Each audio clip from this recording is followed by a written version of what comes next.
ఒక్కసారి కొమ్మూరి గోల్డ్ కి కాల్ చేయండి. తాకట్లో ఉన్న మీ బంగారాన్ని విడిపించి మార్కెట్ ప్రైస్ కి వాళ్ళు కొనుక్కుని మిగతా డబ్బులు మీకు ఇచ్చేస్తారు. హలో అండి, అందరికీ నమస్కారం. అనంతబాబుని మళ్ళీ జైలుకి పంపాల్సిందే. అతనికి ఉన్న ఎమ్మెల్సీ పదవి నుంచి అతను తొలగించాల్సిందే. ఇది దళిత సంఘాలు గత 2 రోజులుగా ఆంధ్రప్రదేశ్లో ఆందోళన చేస్తున్న విషయం. సరే, అనంతబాబు మీద ఇప్పటికే కేసు నమోదైంది.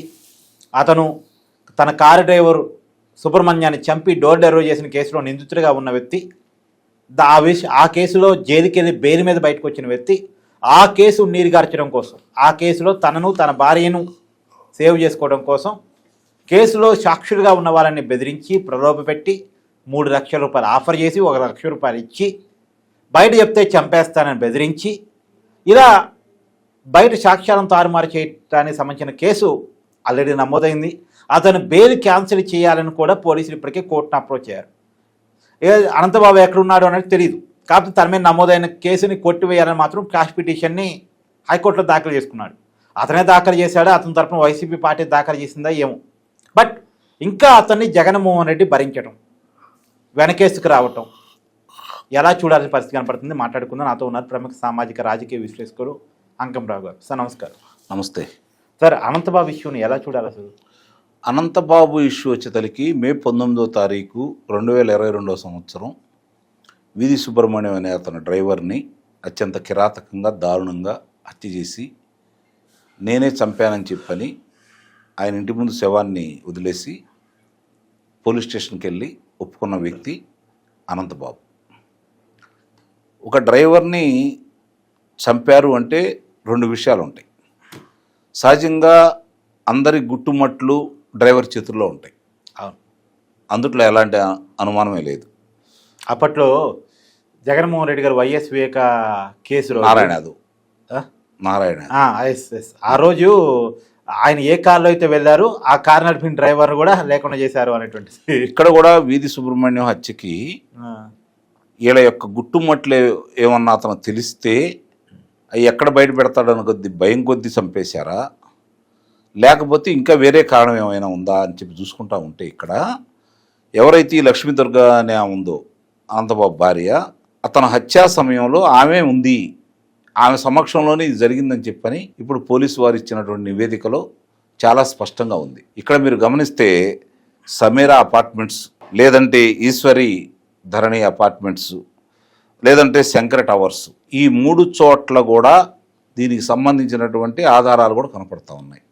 రెండోది పలుమార్లు 4 అంటే అతన్ని హింసపెట్టి 18 గంటల దాకా బంధించి హింసపెట్టి చంపేశారని చెప్పి ఇప్పుడు నివేదికలో అంతా ఉన్నాయి. గతంలో ఉన్నటువంటి పోలీస్ అధికారులు, జిల్లా అధికారులు అతనికి అనుకూలంగా షార్ట్ పెట్టడం కావచ్చు, అతనికి అనుకూలంగా మాట్లాడటం కావచ్చు, మనం చూసాం. ఇప్పుడు కూడా అనుకూలంగానే మరి సిఐ రవికుమారు అనుకూలంగా ఉండబట్టే కదా. కాకపోతే అంటే ముందుగా ఆమెను అడిగే ప్రశ్నలు కూడా లీక్ చేశారు అంటే అనంతబాబు వాళ్ళని ఏ విధంగా ప్రభావితం చేయగలడో ఇక్కడ మనం అర్థం చేసుకోవాలి. 360 ప్రశ్నలు అడిగారు ఆమెని, ఒక్క ప్రశ్నకి సమాధానం లేదు. కట్టవారు ఒక్క ప్రశ్నకు కూడా సమాధానం లేదు.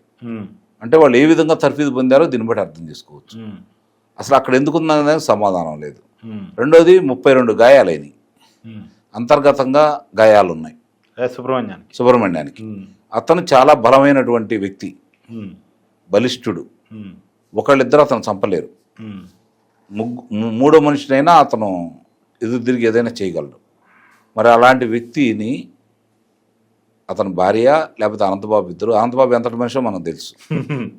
వీళ్ళిద్దరూ చంపారు అంటే అది నమ్మశక్యం కాదు. ఇంకోటి, అతని శరీరం మీద గోళ్ళు, ఆడవాళ్ళ గోళ్ళు పెట్టి రక్కిన గుర్తులు కూడా ఉన్నాయని చెప్పని ఇప్పుడు వచ్చిన నివేదికలో మనకు అర్థమైపోతూ ఉంది.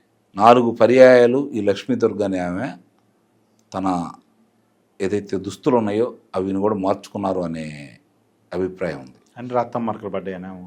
అంటే దీన్ని బట్టి మనం రకరకాలుగా ఊహించుకోవాల్సిన పరిస్థితి అయితే కనపడతా ఉంది.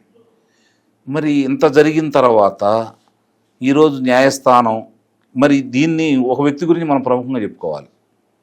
ఆయనే ముప్పాడ సుబ్బారావు గారు. దీని గురించి ఆయన చేసిన పోరాటాన్ని మనం అభినందించాలి. ఆయన లేకపోతే ఎప్పుడో ఆ ప్రభుత్వంలోనే మసిబుసి మరాడిగా అయ్యేది. దాని గురించి పట్టించుకునేవాళ్ళు కూడా.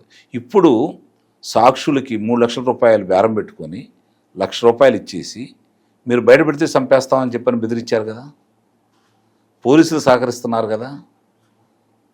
మరి దీన్ని ఎవరు న్యాయం చేయగలరు? ఇప్పుడు ఎవరు న్యాయం చేయాలి? ఇన్ని ఆధారాలు బయటకు వచ్చిన తర్వాత, రెండోది 13 ప్రదేశాల్లో ముఖ్యమైన వాటిని పరీక్ష అంటే ల్యాబ్కు పంపించకుండా పోలీసులు ఆ రోజు మేనేజ్ చేయగలిగారు కదా. ప్రభుత్వం వాళ్ళది, ఆ ప్రభుత్వం వాళ్ళదే కాబట్టి మేనేజ్ చేయగలిగారు. ఆయన్ని ఆనాటి జిల్లా పోలీస్ అధికారి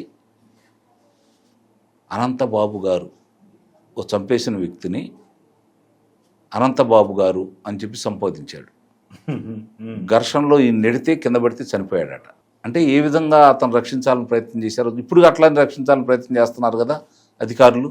అంటే కాదు, ఇప్పుడు సరే అక్కడ ఏం జరిగింది అనేది పక్కన పెట్టేస్తే, అతన్ని ఇంకా వైసీపీ ఓన్ చేసుకోవటం, అసలు అలాంటి వాళ్ళు కాకపోతే ఎంతమంది ఉంటారండి ఆ పార్టీలో? మీరు భలేవాళ్ళే మీరు చెప్పేది. వాళ్ళలో ఉండవాళ్ళే అలాంటి వాళ్ళు కదా. బయటికి డెమోక్రటిక్గా బయటకు వచ్చిన తర్వాత, దొరికిపోయిన తర్వాత కూడా ఇప్పుడు వివేకానంద రెడ్డి హత్యలో అంతకులు దొరకలేదా? అంతకులకు ప్రోత్సహించి డబ్బులు ఇచ్చిన వాళ్ళు దొరకలేదా? వాళ్ళు ఎక్కడ ఉన్నారు? నందిగం సురేష్ ఎక్కడున్నాడు? పిన్నెల్లి రామకృష్ణారెడ్డి ఎక్కడున్నాడు? చాలామంది వల్లభనేని వంశీ కావచ్చు. అదే క్వాలిఫికేషన్ ఆ పార్టీలో. అదే ఆయనే స్వయంగా చెప్పాడు కదా, ఏమవుతాయి ఈ కేసులు ఉంటే, నా మీద కేసులు లేవా, నేను 16 నెలలు జైల్లో లేనా, మీరు 8 నెలలు జైల్లో ఉంటే మీకు అదే క్వాలిఫికేషన్ అని చెబుతున్నాడు. ఆ విధంగానే నేరం చేయటం, జైలుకి వెళ్ళటం ఒక క్వాలిఫికేషన్ అని చెప్పి ఆయన చెబుతున్నాడు. వాళ్ళకి కావాల్సింది అలాంటి వ్యక్తులు, వాడు ప్రోత్సహించేది అలాంటి వ్యక్తుల్ని, వాడి పొద్దున వాళ్ళు సీట్లు ఇచ్చేది అలాంటి వ్యక్తులకి. ప్రజాస్వామ్యాన్ని వాళ్ళు అపహాస్యం చేస్తున్నారు. ప్రజలు చూస్తాయేం కూర్చోరు, ప్రజలకు అన్నీ తెలుసు, చాలా విఘ్నులు ప్రజలు. సరే, ఇప్పుడు అనంతబాబుని ఎమ్మెల్సీ పదవి నుంచి తప్పించాలి, ఈ డిమాండ్ పట్ల మీరు చెప్పేది? దళిత సంఘాల వాళ్ళు ఇచ్చారు, వాళ్ళ ఆవేదన అర్థం చేసుకోవచ్చు మనం. అతను నేనే హత్య చేశాను అన్నప్పుడే అతన్ని సస్పెండ్ చేయలేదు, ఇప్పుడు ఆ పార్టీ వాళ్ళు ఎందుకు చేస్తారు చెప్పండి? ఏమైంది, అతను నేరాన్ని కూడా నిరూపించిన తర్వాతే చైర్మన్ గారు ఏదైనా చేయగలరు. ఇప్పుడు ఇది అతను అసలు అభియోగం వచ్చినప్పుడు నేనే చంపాను అతను ఇచ్చాడు కదా. అవును, నేనే చంపాను ఇచ్చిన వ్యక్తిని మళ్ళీ శాసన మండలి సభ్యుడిగా ఎలా కొనసాగిస్తారు? ఇప్పుడు మీరు ఇందా చెప్పారు కదా, వాళ్ళకి బాధ్యత లేదు, వాళ్ళకి కావాలి, వాళ్ళు చేయరు. కాబట్టి ఎదుటాల కోసం వాళ్ళు నటించడం కూడా నటించరు. గమ్మత్తిందంటే ఆ పార్టీలో ఉన్న గొప్పతనం, నటించడం కూడా నటించరు. వాళ్ళు మేము ఎట్లానే ఉంటాం, మాకు ఇలాంటి వాళ్ళే కావాలి అని చెప్పిన వాళ్ళు భావిస్తారు. అట్లానే చూస్తూనే ఉన్నాయి. న్యాయస్థానాలు కూడా కొన్ని విషయాల్లో కొంత కఠినమైన నిర్ణయాలు తీసుకోవాల్సిన ఆవశ్యకత ఉందని అయితే నేనైతే భావిస్తున్నాను. Thank you sir.